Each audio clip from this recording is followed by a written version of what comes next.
For 2 years, this store space sat empty, making the surrounding area a food desert. But community members took matters into their own hands to get the kind of grocery store they want and need. We have green cooking bananas, so if you're making it. We have the Cavendish bananas that we're talking about here that are normal. But then you get around and we have your traditional big plantains. Biff Browning can barely contain himself as he talks about the variety of produce inside the Jumbo Fresh Market in Montclair Junction. It's a grocery store in his neighborhood that he fought hard to get after the Price Right that used to be here closed in 2022, making the area a food desert. There was no access to any fresh foods. The only foods available are the kind of empty calories that you would find in places like a dollar stores or buying at a 7-Eleven. We knew we couldn't sit back and wait for someone to come save us, that we had to kind of save ourselves.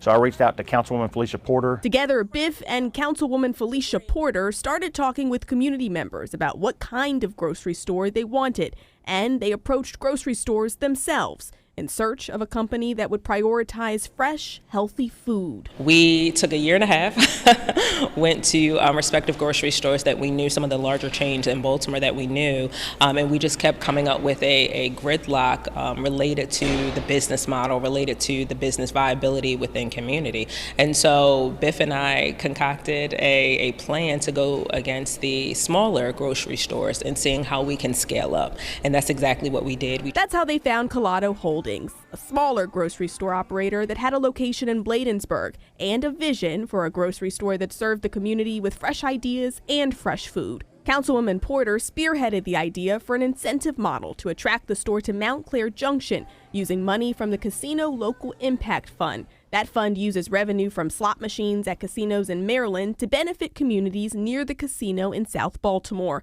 The incentive model also includes partnerships with Care First and pharmacies and the promise of more community buy-in. That can be anything from cooking classes, that can be anything from making sure that we have a government office there related to SNAP benefits, WIC, those types of assets we added to the incentive model as well. The result?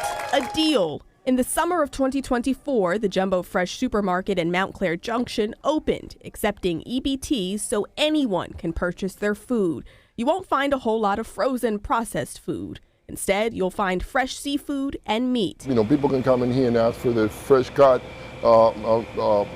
pork, beef, chicken. Over here, there's a fish tank where you can get all your tilapias live in there. And plenty of fresh fruits and vegetables. It was very, very important to bring fresh food and fruits and fresh meats, groceries to a place where it was needed. They're also bringing transportation to a place that needs it, with a fleet of vans dedicated to taking people to and from the store if they need a ride.